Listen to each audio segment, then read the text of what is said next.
Hi, and welcome to a special episode of our Experiencing Consciousness podcast. We are Roxanna Erickson, Catherine Rossi, and I'm Jan Lipa. We are so happy you are here. Hi, and welcome to another episode of our podcast. Today we are here, as usual, with Dr. Roxanna Erickson-Klein, with Dr. Catherine Rossi, and with our special guest today, Richard Hill. And we're going to be talking about the role of research and science in the field of psychotherapy. So, Richard, maybe you can start first, sharing with us your thoughts. Yeah, what I'd like to do, Jan, is perhaps just give an overview, and it'll have obviously my own predilections in the idea. But I think this is a very important subject. It's been a very, very important subject for a long time, but not actually, I don't think it's been treated importantly in the sense that it has been treated broadly amongst all its aspects. So I think this talk today is very important. And what I would like to say, just as I introduce, I'd like to set up some platforms that we can bounce off and rebound and help me understand. So let me, what are the things I would like to understand better? And we just look at our topic, and I'd like to go through there. The role of scientific research in psychotherapy. Okay, that's very good.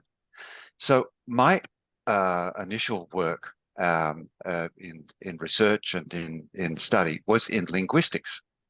And so I have become a bit of a semanticist. I'm always drawn back into the nature of what the words are telling us and how they contribute. So I'd like to know, when we talk about the role, I'd like to know what the role is. What role? What are we talking about? What do you guys find that this role, what is the job? What is the task? What is the purpose? So then we have research. Okay, we kind of understand research. Research is looking into things. But this really interesting word, scientific. When we say scientific research, because of course I research individually. Yesterday I went to a restaurant. I researched the menu. I talked to the waiter about it. I did a research of one. I looked around to see who was getting their food. I looked at the meals as they came out, and I eventually made my decision. Now, is that scientific research or is it not? What is it? So what do we mean by scientific? And then, even more important, and I hope we're able to sort of even delve in and say, when we talk about psychotherapy, have we lost its meaning? Are we getting clearer with its meaning? Or are we actually starting to take on meanings that are losing their actual connection to the thing that is all about? And here is my final comment before we get into broader discussion, is psychotherapy something we do to someone? Or is psychotherapy something that people naturally do and we participate in? So I think that series of options and possibilities, if that's okay, Jan, I've not yet really stated an opinion yet, but those are my curiosities, and I wonder if they reflect some of the curiosities of the people listening. Well, I mean, it's when you said about defining the word psychotherapy, for example, I think it's actually very important. And in terms of if it's something that's being done to a person or something that is actually happening within a person, I would add to it one more dimension. Maybe it's also occurring in between people, So that's actually a very important question, because it brings us to a totally different dimension in terms of actually researching things. That's my idea. But what No, it's beautiful. I just quickly want to jump in there. Isn't that interesting? Already a new word. We go definition. Is it definition or is it dimensions? And perhaps that's interesting. Dimensions perhaps are more aspect. We keep trying to define it this reductionist type of idea instead of actually expansive the idea. So anyway, that's all. But I just want to jump. Words just keep jumping out when we talk. That's true, and Sorry. they have their own meanings. So words and the importance of definitions. What do you think about that, Dr. Catherine Rossi? Well, I think that it is really important that when you think about research and the kinds of things that we learned in school of how it's supposed to be, is that you've got a research group, you know, or an experimental group, you've got a control group. And the dimensions of those can change. And then there's an aspect, like the idea of researching a therapy is impossible, but an aspect of a therapy is something that one can research. And so this is the way that it's been for a really long time. And then you want to have like a minimum of 20 people in each group if all goes well, et cetera, et cetera, et cetera. Now, you've already bored me with this idea, or I've already bored myself, because of that I think that all research is proof of principle research. However it's done, it's a proof of principle. It's making a question of, I wonder if this works. I wonder if this is important. And even with this definition of psychotherapy, that it's amazing how that can be expanded.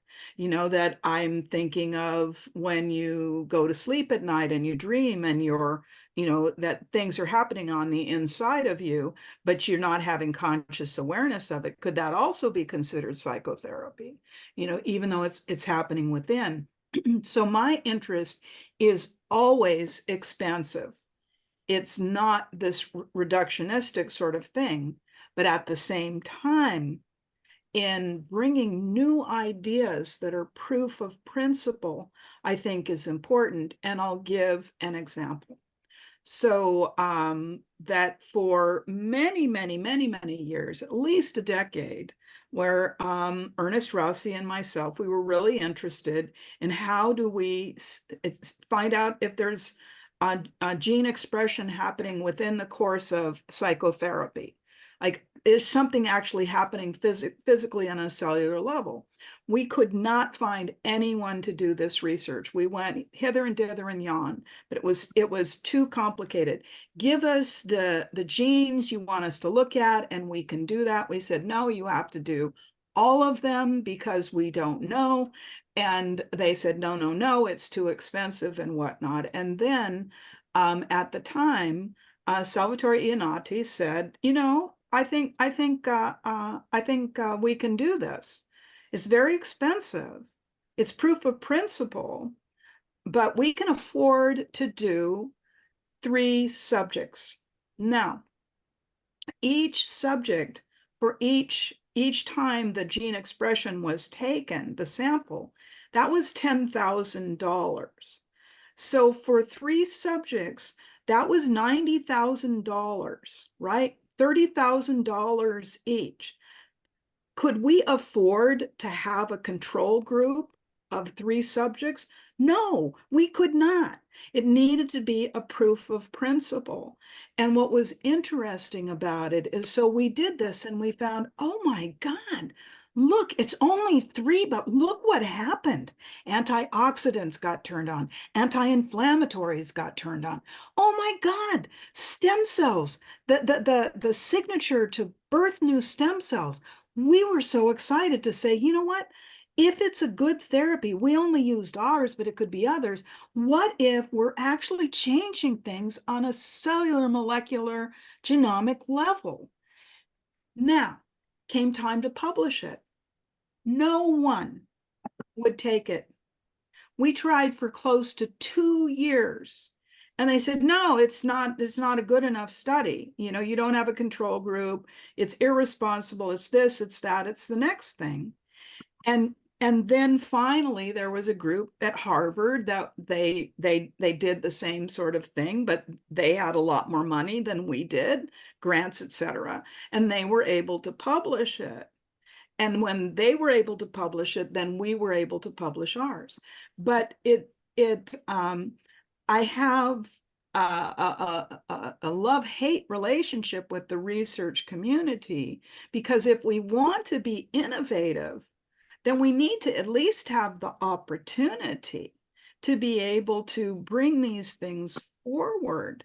And to me, ethically, when you say, this is a proof of principle, we're not suggesting that this is going to happen with every person, but we can at least put it in to see if more people will be able to research it, and then we're going to find out. So, so as I think about, and again, and with this aspect of psychotherapy, and the psychotherapy that was used in this case, yes, we made a protocol, but the protocol was real life psychotherapy where there are principles involved rather than a script per se. And so we were really innovative with this research. I'm very happy to tell you that it's gone on, and each time it's been able to be expanded. But, you know, we as clinicians have so much to give. And yet, as clinicians that aren't working under grants, we're not working in universities, we're not working in hospitals, that we need to be able to bring our research forward and have it accepted.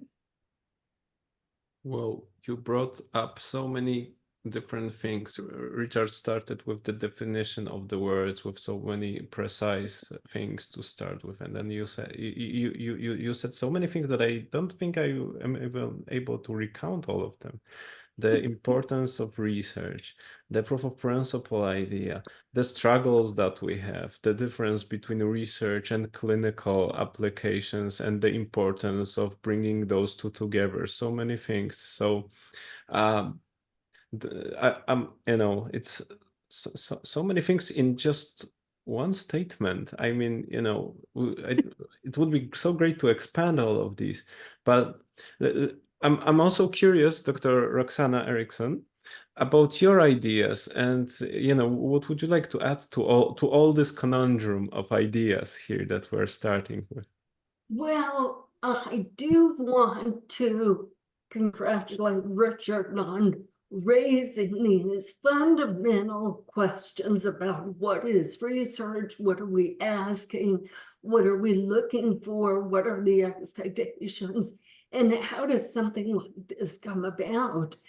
And then Catherine's very interesting study of trying to step into the process and make meaningful contributions, and the roadblocks that come about and the difficulties. But I want to just back up for a moment and say that as a general rule, at least I think that the general public thinks of the science in a very simplistic format, using the scientific method and coming up with evidence-based, replicable studies, as Catherine says, with an experimental group and a control group with minimum criteria. But really, scientific methodology and scientific needs so far exceed that. And even as you attempt to participate in a meaningful way, you come up with questions about, well, what about, as Richard says, and Jan commented on, where does the process of psychotherapy take place? Is it intrapersonal or is it interpersonal? And the trend right now is to say, well, this is measurable. We're going to measure rapport, which is basically an immeasurable construct. So we'll just measure rapport and give credibility to whatever values we randomly assign to that interpersonal process, and not even take into consideration the intrapersonal elements that are, from my perspective, where all of the work is being done. And so the general public, and I will call attention to the monetary reimbursement system of wanting something that's evidence-based, that's proved, that's, that's replicable, that's dependable. The desire to have something, we're not there yet. The process of understanding, of narrowing it down or broadening it out, whichever it's going to take, it's an evolutionary process that changes over time. We are still operating on the post-World War II vision of what is science. And we're quite a number of years, quite a number of decades past that point where using that model no longer serves us because we have broader understandings today. Can you elaborate on that? What do you mean that that this model doesn't serve us because we have broader understandings? Because actually that's very curious, and I don't want to miss it anywhere. Well, my perspective is exactly what Richard said. Zeroing into to what are we asking? What do we mean by psychotherapy? What is the role of this? That does not lend itself to the scientific model that was developed decades ago. It doesn't lend itself to that. We now have the dimensions of interpersonal, intrapersonal to explore the broader concepts of health, well-being, and change. We've had far more dialogue in the international forums that give us, we're still back with the basic fundamental questions. And those basic fundamental questions do not lend themselves to the scientific methodology that we are trying to bend them into. Yeah, this is. I'd love to just segue through the in with that, Jan. It's I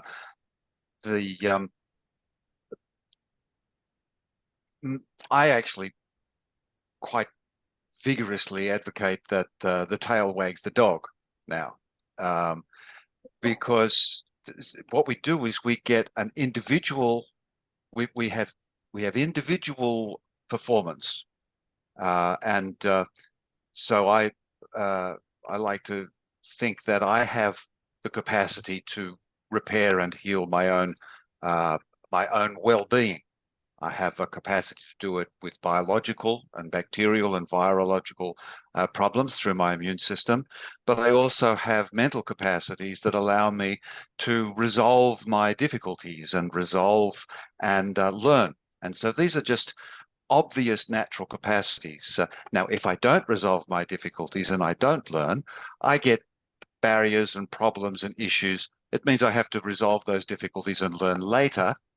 And perhaps I'm unable to learn it just on my own, so I learn it intrapersonally with my parents, with my siblings, with my pastor, with and in the village, it was probably Uncle Mary and Uncle Bert and Auntie Mary, and people would appear with their work belt on, or perhaps a apple pie they'd made, and Auntie Mary and Uncle Bert would know, oh yes, I'll put the kettle on, and they would know there would be time for some talk, and sort of talk therapy was this natural process.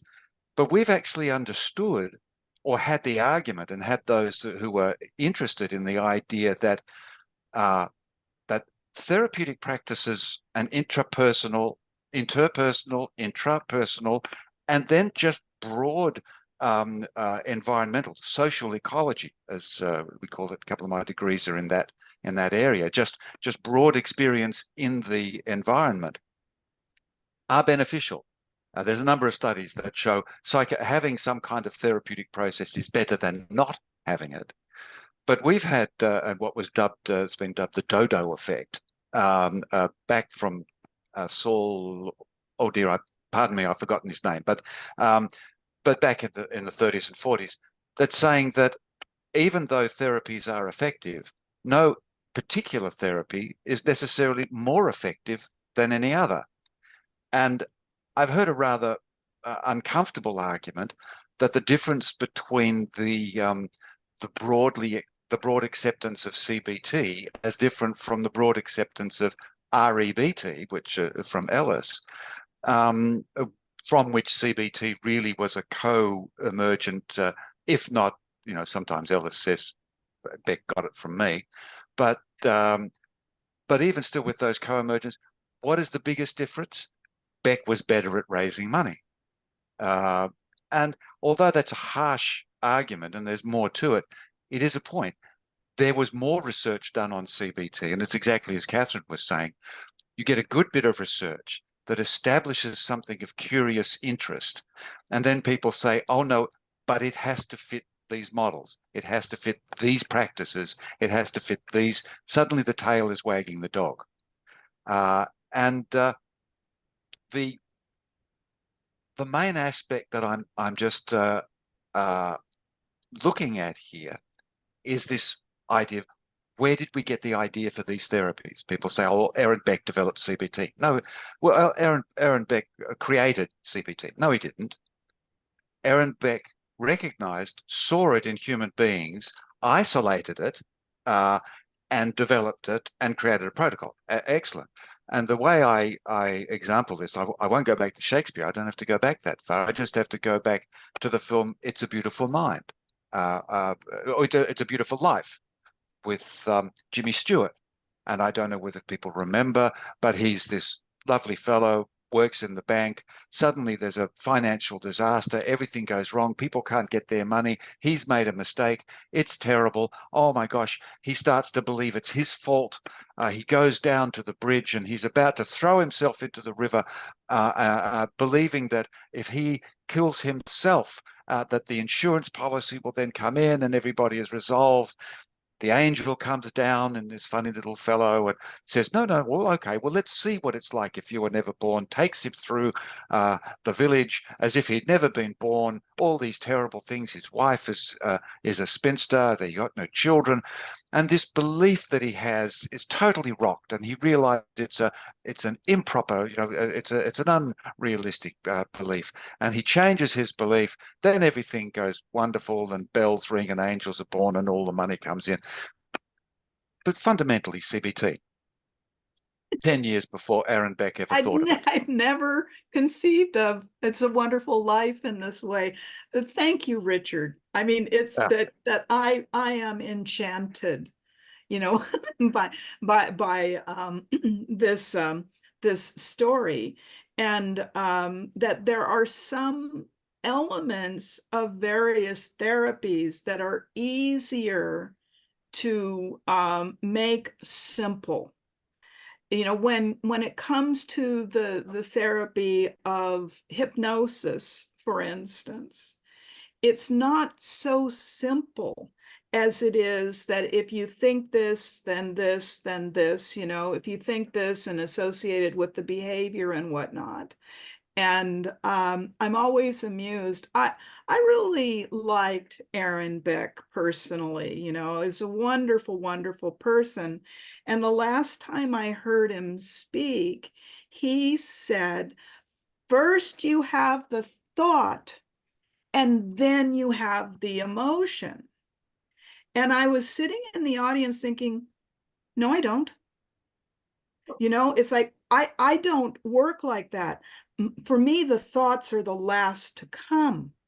They're not the first. They're not the origin. This has been my lifetime experience.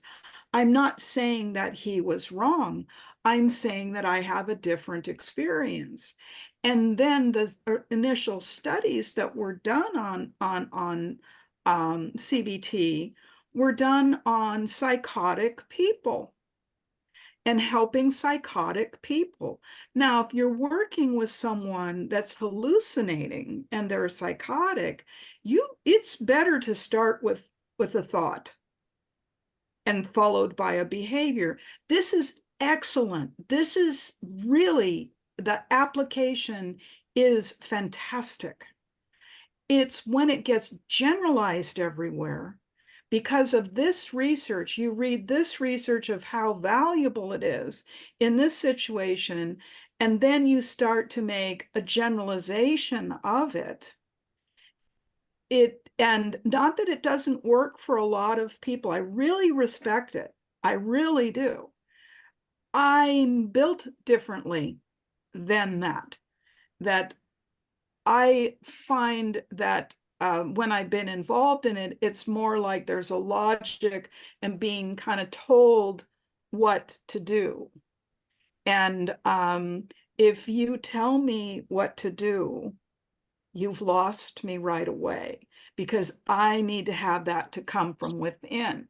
So, so it's not a therapy that I generally would use with people. It's like there might be an individual or two that I might use it with, but when we evaluate what the research is, of legitimately of appreciating all that's been done, and then when you read that research paper and you get to the summary and conclusions, in the summary and conclusions, is there something to say, well, we looked at this small aspect of it, but we want to encourage more research? Or does it say, we've hit the mother lode with this, everybody can do this, which is an overselling? I've advocated for, my whole professional career, can't we figure out what psychotherapy works best for a particular problem or a particular type of person with their personality? And then, I come from the point of view, I'm a Pollyanna. I want everything to turn out good. And I want to know how everybody can be right. That there are instances where using different forms of hypnosis is going to help a person come to a settled place in them, is going to help them to come to an integration that is more on the unconscious level and whatnot. Now, would you take someone that's psychotic and apply this type of practice? Maybe there's an individual in there that could do that, but more often than not, you want to have your feet on the ground. You want to, be able to have more of a cognitive sort of thing. So this is my long way around the barn to say, as we evaluate research and look at the research, and what happens is, especially in 2024, that people are just going to a conclusion and they're saying, yeah, that's right, without actually evaluating it. And what we need, little skepticism. It's like where it's healthy. It's like, well, how did you get there? And what were the steps? And why are you trying to sell me this bill of goods? I'd like to buy it, but I don't want to be convinced. I want to have something else involved in it. And so evaluating research and how the research has been done and what it's saying, and to respect that it's only ever going to be a small part. You can't have an entire psychotherapy and do the research and come to a conclusion that therefore that psychotherapy is good. That's where I'm 100% agreeing with Roxy.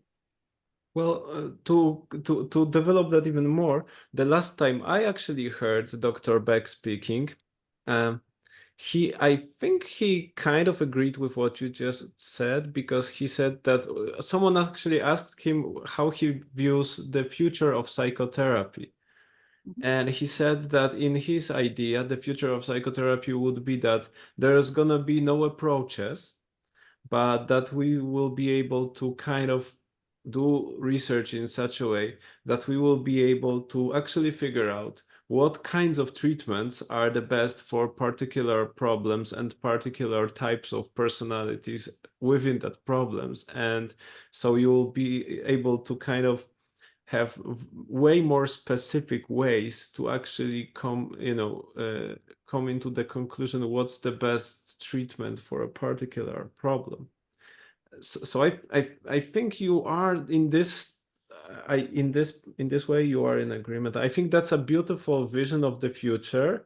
I don't know if it's gonna be soon enough that we will be able to witness it, because on the other hand, we are speaking here about the research, and what I'm thinking about. For example, there's a lot of research documenting the effectiveness of CBT, DBT, those cognitive approaches. But there's also a lot of research actually documenting hypnosis, clinical hypnosis for pain treatment, for depression, for anxiety. Many research I saw documenting that it's actually useful. And there are many research that shows, for example, that using hypnosis with combined with CBT improves CBT treatment, and that sometimes there are also research that shows that hypnosis does better than CBT in some cases, but many times research are used by people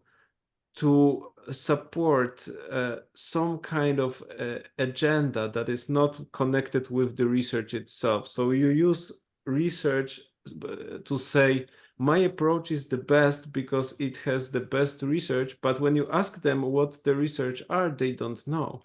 And many people that are actually using research in general, as an argument in a quarrel between the paradigms, between the approaches to psychotherapy. And this is from my personal experience, because I really love statistics. And when I was asking people about the research they are citing or reciting, many times they were not able to give me the proper references. But even if they were able to do it, many people mix up, for example, statistical significance with the power of the effect. So they don't understand the difference between the fact that something can be statistically significant, but very, very small. So you can have something that, you prove that the therapy did statistically significant intervention into the, for example, thinking process of a person, but the percent of the change is something like 0.5% of change, but statistically significant. And many people that say that research are very important, which I actually advocate for, I also think that research are very important. But many people that say that don't even understand how to read the research properly. That's another thing. It's the same as with neurobiology. Many people in psychotherapy use neurobiology to support different claims, not understanding the neurobiology at all. So this is another thing. The proper education, proper enough to be able to actually understand what the research says. It's a real challenge. And I had an experience. I was involved in research with the Veterans Administration and UCLA for 5 years, primarily the Veterans Administration. And I had an experience there that was really life-changing.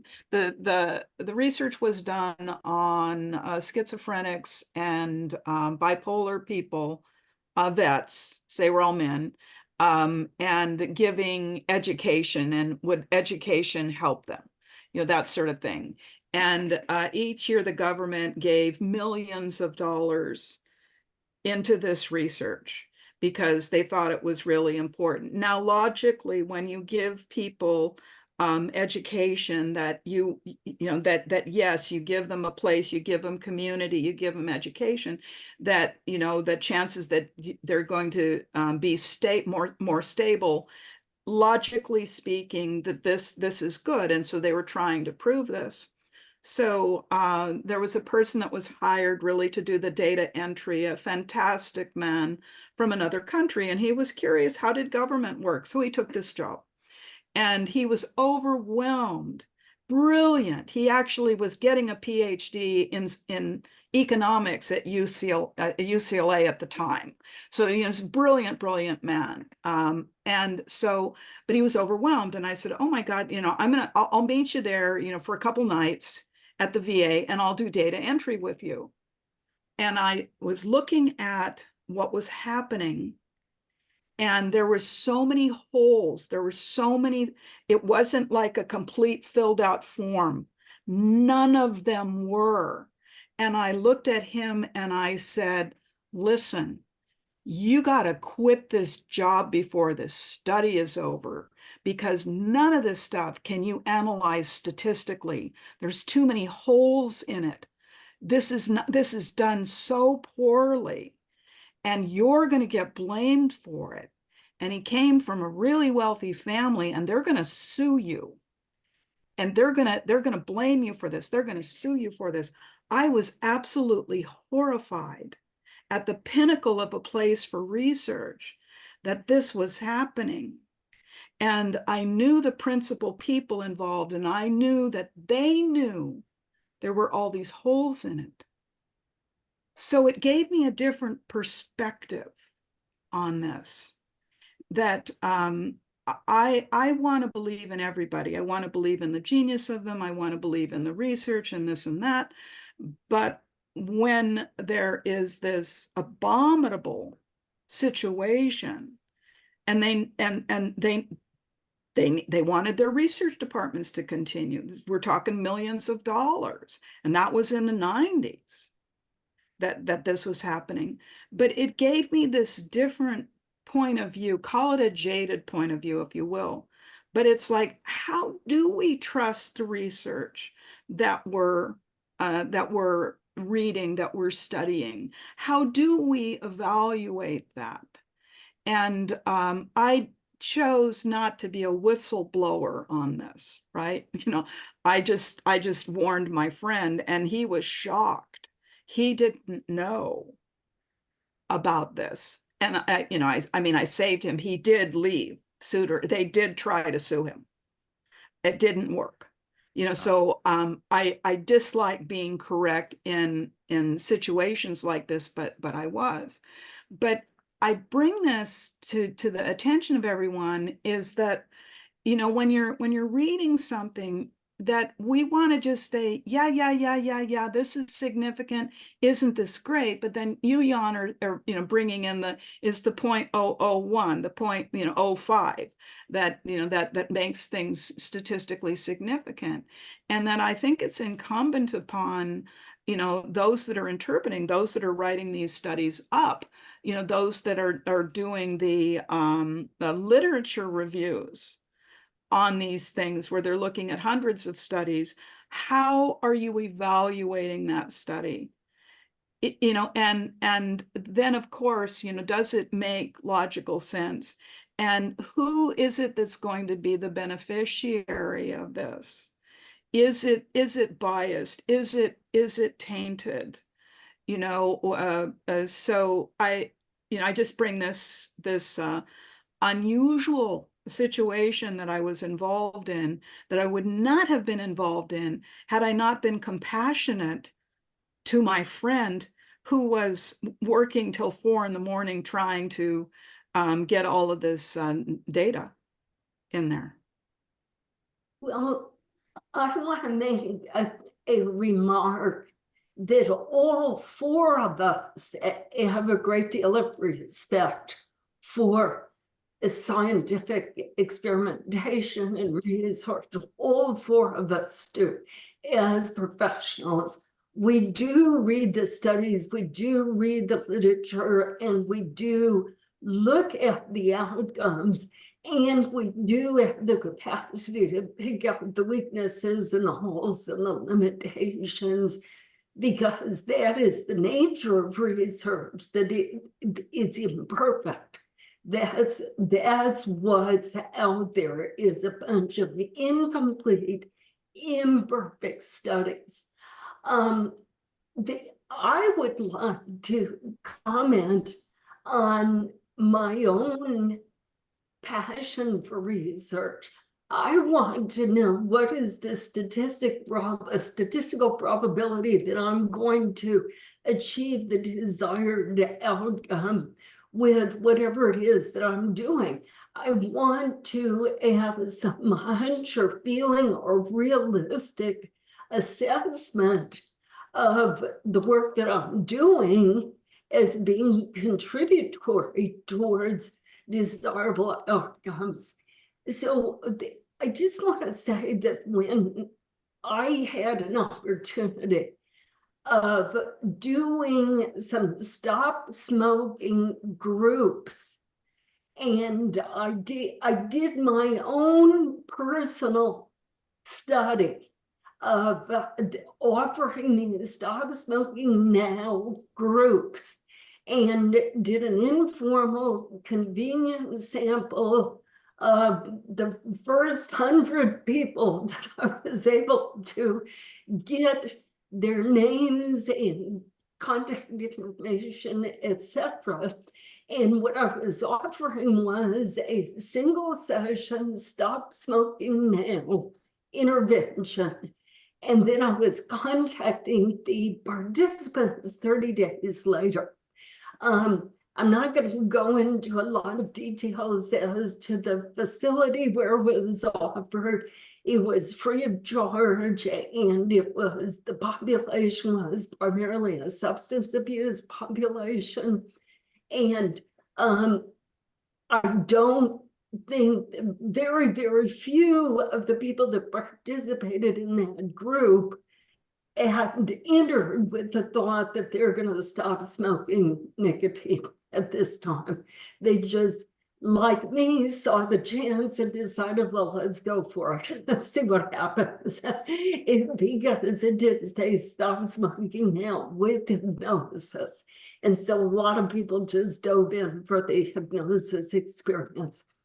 So when I followed up with those 100 participants, essentially what I found was pretty closely 1/3 actually stopped smoking in that single intervention. They stopped smoking, and this was 30-day follow-up. 1/3 reported that they had cut down, that they, that it helped them to get things, really dampened down, and it really helped them, either with cigarettes or other substances. I had people in that second third that said, well, it didn't help me with the cigarettes, but I don't drink, I don't get cravings to drink anymore. I'm like, oh, okay, I consider that to be a positive thing. And then 1/3, curiously enough, had no recollection of having participated in the group, and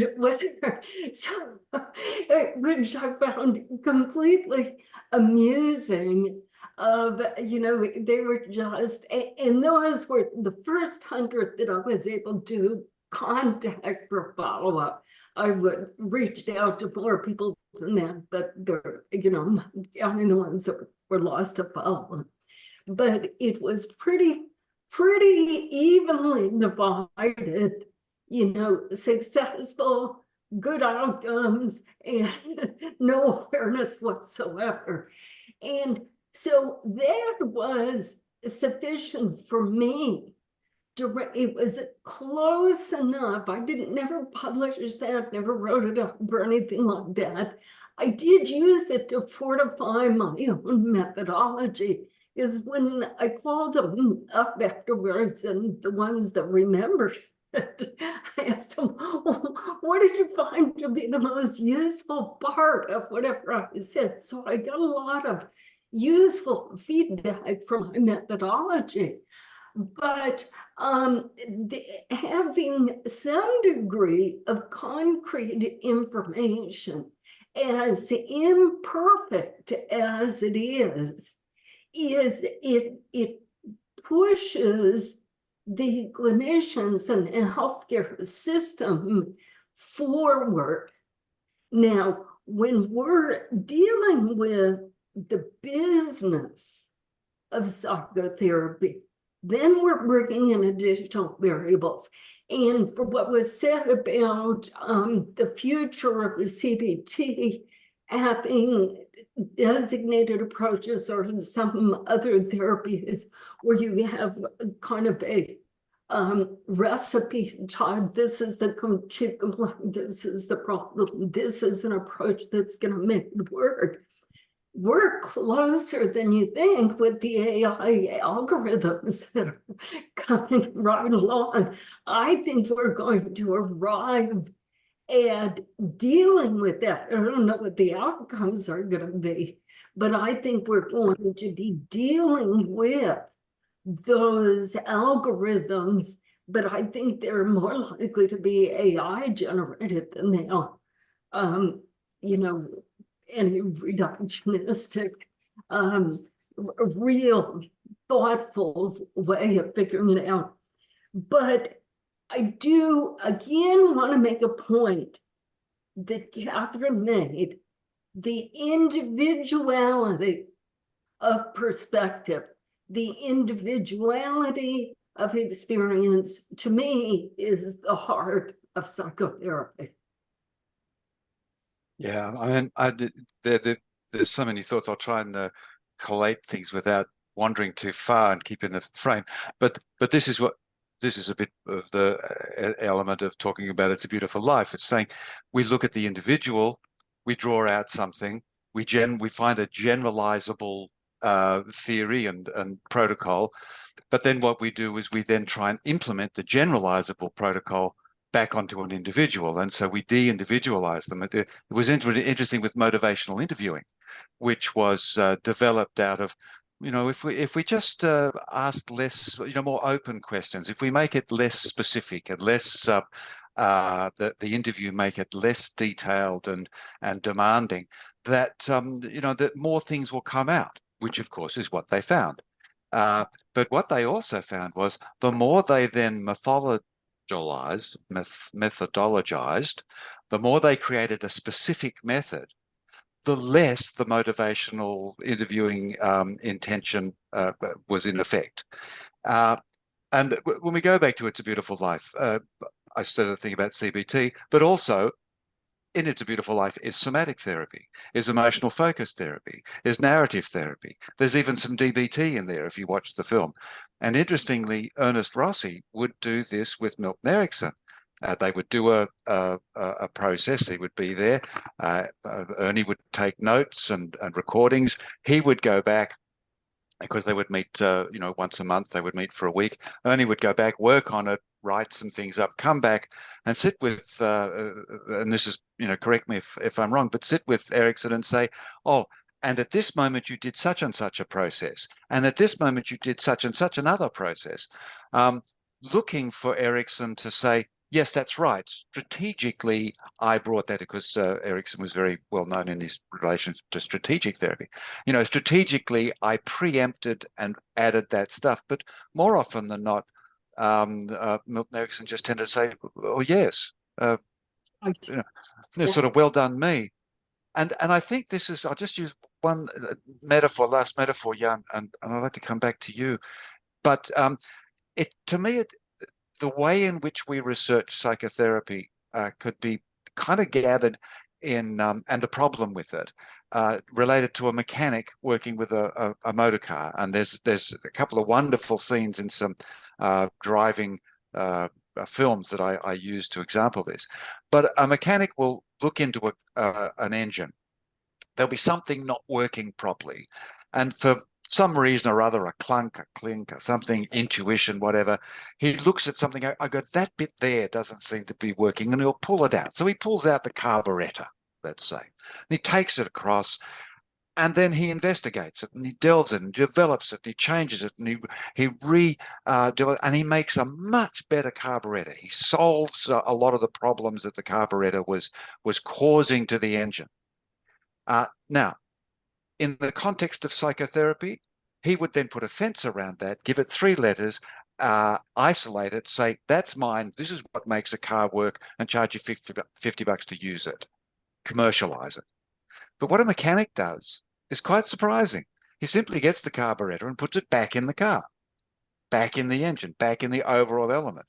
So, Jan, you brought up beautifully, we're now talking about integrating therapies. Oh, if I use some CBT and I add some of this, and I say we're reintegrating the therapies, because what we've done is we've differentiated the elements and forgotten that they're separate. And so you have these lovely organizations who are full of good intent, who are arguing about who is right and who is wrong.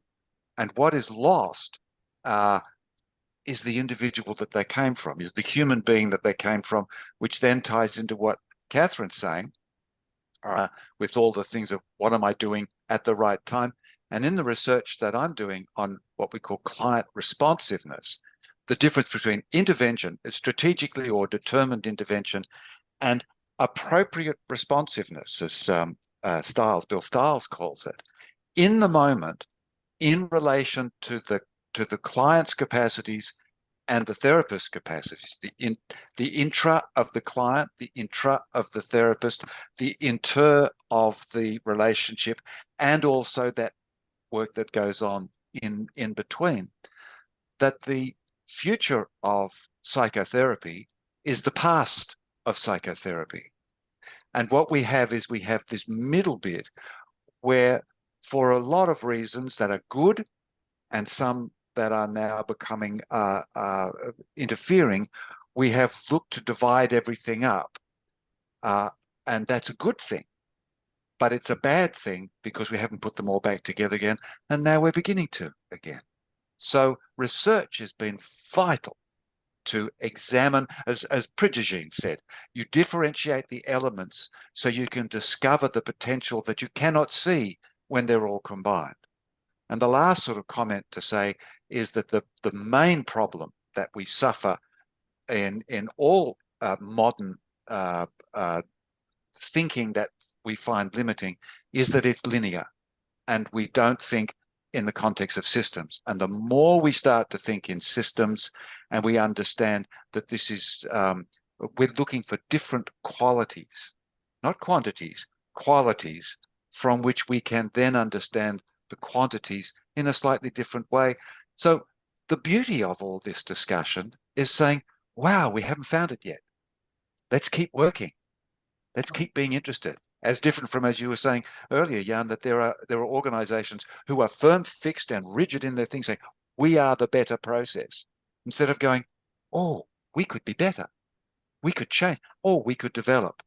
And that's what we need to get back to. True science, the investigation of knowledge, as different from the reduction of knowledge. Well, yeah, that you are right. Let me just add one more thing to it, because I would state a bit controversial thesis in here, but I think in the end you will agree with me, because I think that to a degree, the future of psychotherapy is actually reductionism and a reduction, because, for example, I'll support that thesis in 2 ways. First of all, in psychotherapy, there are many research that are like, the most detailed one is a case study. Then you've got those research that you have the control trials and the 20 people and 20 people, and you generate results. But then they actually invented something called meta-analysis, where you put a lot of research together and you use special algorithms and kind of, advanced statistics to find out if, when you combine them, what's the result that they actually bring you. So what happens is, many times you've got individual research that shows you that there's a huge improvement in something. But then when you create a meta-analysis and you look at it from this point of view that there are many research that actually are researching the same kind of thing in the same kind of, for example, population of clients or patients, and suddenly the meta-analysis says that the overall result is, for example, almost not significant or very small, for example. So that's one thing, that we've got now more and more ideas and methods to actually verify the clusters of research. And that's one thing that I think would be, and that would be reducing things to one degree. And the other thing that you actually said, that's also very important, that I think that this also will be reduced in the future, is that, like, how many approaches now do we have that have some scientific validity in the field? Like 600, or, you know, when I was some time ago, that was over 500 different approaches to psychotherapy. I think now it's 600 or 700. And how many times do we say to one another, like, you know, things like, you know, in many approaches, people say about the same things in a different language, or in a different way. So I think that we need some kind of research in the future that would actually be able to kind of devise patterns of doing psychotherapy, because, you know, maybe we will be able to reduce those approaches, those, like, almost, maybe in 10 years there's going to be like 1,000 approaches to psychotherapy. So maybe we will be able to reduce them when we're going to be looking for the patterns, similarities, and diversities in all of these, to like 100 different ways of doing psychotherapy, and they're going to be in clusters, you know, and then it would be easier to actually choose your path when you will be able to see, you know, those approaches are actually doing the same thing, but they use different terms and languages. So I'm actually going back to your initial thing, that we need a specific language to define certain things. So these are my two reflections that I have. I don't know if you agree, and I don't know what you both also think about that, Dr. Catherine, and Dr. Roxanna Erickson. I'll just jump in because it was reflecting on mine and it come in. Semantics. That's not reductionism. Reductionism is a disconnection from the broader picture into a specific picture that isolates and heightens the validity of your work at the expense of the broader stuff. So that's right. Meta studies actually don't. But again, in your talk is beautiful, but it's saying, and the science will do this, and the studies will do that, and the things. You know what we need to reduce back to?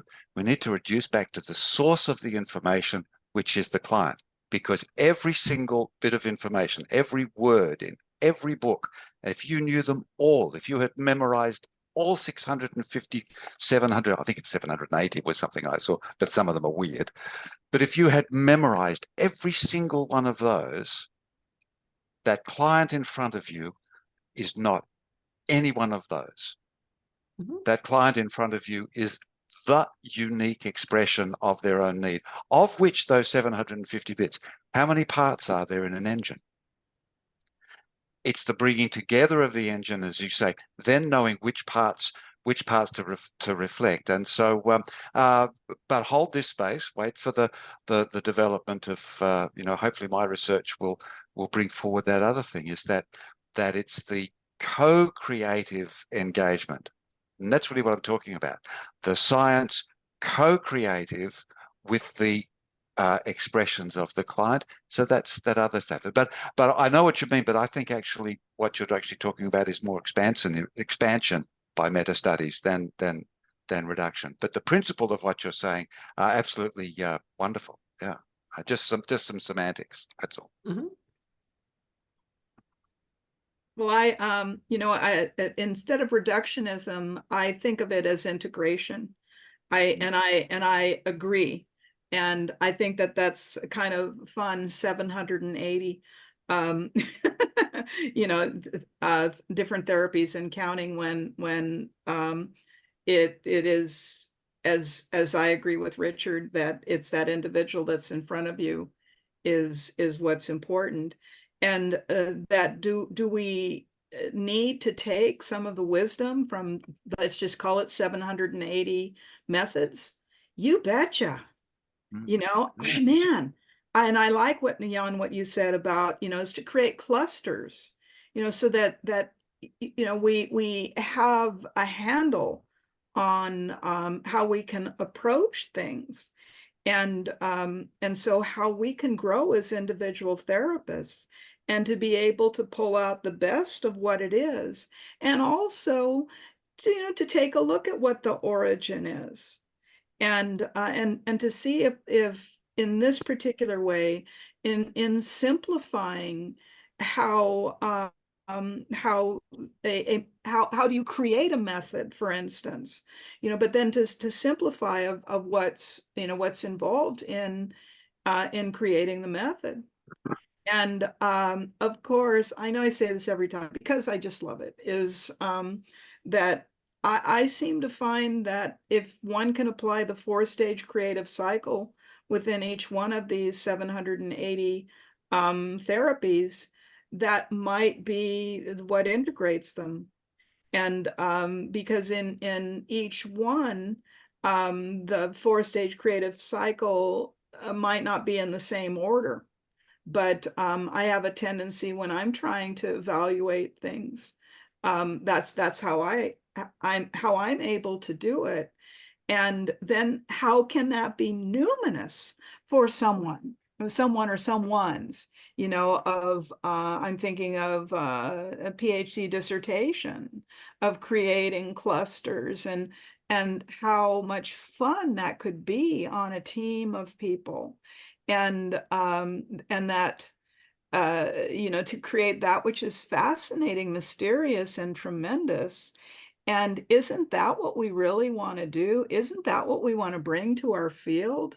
You know, to be able to support new research, to be able to support the old research, to be able to support the new ideas and the new questions and the new curiosities. And I think in this way, we really get to bring out the best in all of us. What do you think, Roxy? I think that what we have demonstrated here today is how fascinating, how expansive, how stimulating it is to listen to different points of view within a professional quest for deeper understanding, and that each one of us as a professional, each one of the professionals that listens to this conversation, we all need to use our own introspective capacities to give this further thought and take those baby steps one at a time. Study what's out there, focus in on the strengths and the weaknesses, and follow forward as we bring together our profession. Yeah, Beautiful summary. Yeah, I couldn't agree more. I was thinking when you were saying that, I was also thinking about one time when I was at the seminar in Beck's Institute, actually, and it was Dr. Judith Beck that pointed that out to me in one more different way. Well, someone asked her about the protocols, you know, because in the treatment manuals in CBT, there's a lot of treatment manuals. And when I was, for example, in Europe, I mean, in Poland, for example, people, in many places, they are taught to learn the treatment manuals by heart and use them as they are, you know, step by step. And in Beck's Institute, I never saw a treatment manual being taught that way. We were taught techniques, technologies, ways of thinking. And what Dr. Beck said is that treatment manuals were created for research purposes, and that they are very important for research because they create the opportunity to have the randomized, standardized trials, you know, research design.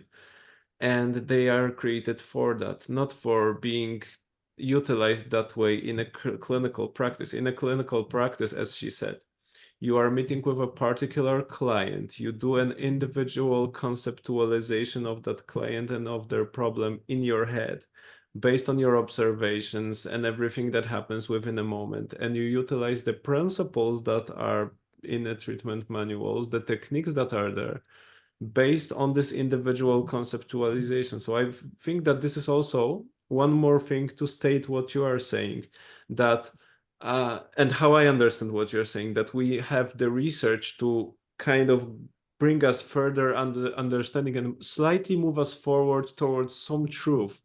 But then there's the practice, clinical practice, when we are utilizing everything from those research and so much more, creating individual interventions, based on those, but not just copying those things straightforward. I don't know if you agree with that, but if I would summarize. No, it's beautiful. It's beautiful, and it's exactly the framework. And there we go. When you get into it, I mean, as I've been looking more deeply into person-centered, Carl Rogers, because the client responsiveness, I think, is a step forward or development of it. I look at how much of client responsiveness isn't included in the general teaching of it. And it was something you mentioned early on. I'm not sure whether it was while we were recording, but it's that a lot of these application of psychotherapy is done within government frameworks, within subsidized frameworks, with insurance company frameworks. And then you start to enter in bureaucracies that actually say, no, I want it exactly step by step, exactly. I have a friend who works in the prison system, and she has a program that she submits. And if she deviates from the program with a her 20th group that she's done, if she deviates from the program, she's penalized and warned that her job is. So we have a lot of other issues going on in our framework. And going back to what Roxy says, we are like all of the investigative scientists, all of the investigative wanderers of knowledge, and wanderers through knowledge, that there are those that must continue the enthusiasm to find what we don't yet know, which is all a part of the which is generated by curiosity and numinosum, despite the fact that they're just simply by unfortunate necessities of social structure, we have rigidities which actually disable the effectiveness of the work we do. And as a supervisor, I'm often trying to suggest to by people, particularly who work in agencies and with constraints, I say, what about this? This is what the client seems to be saying. And they say, oh, yes, I know, but I can't do that. So we try and figure out a way of how to slide it in within the permissive structures, which is a very messy way of dealing with the human being, but we still have these issues. So there are broader administrative bureaucratic issues that are also imposing in the same way that some of these reductionist scientific thinkers. We've got such a long way to go in a beautiful journey, and my grey hair says I probably won't see it, but I'm not. Bit of luck. Let's see what happens. Let's see what happens. Yeah, that's the answer. Totally agree, Richard. And I mean, it's been a real joy to spend time with three people I dearly love, and I love your minds. I always learn something new and different and unexpected every single time. And so I just want to say thank you. Yes, and mine, same words. Beautiful. Yeah, same here. Thank you all very much. Dr. Roxanna Erickson, would you like to have some final words for us? The final words are what the energy, the forward-looking, the integrative spirit, let us carry our entire profession forward. Beautifully said. Okay, so thank you all very much for this outstanding conversation. and hope to see you all pretty soon in the same format, somewhere in the future, in some of our next podcasts, in the next outstanding and very interesting conversation. Thank you.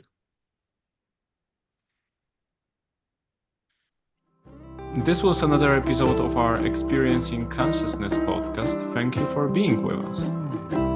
Thank you, Jan. You're the best. Be well, be happy, celebrate life.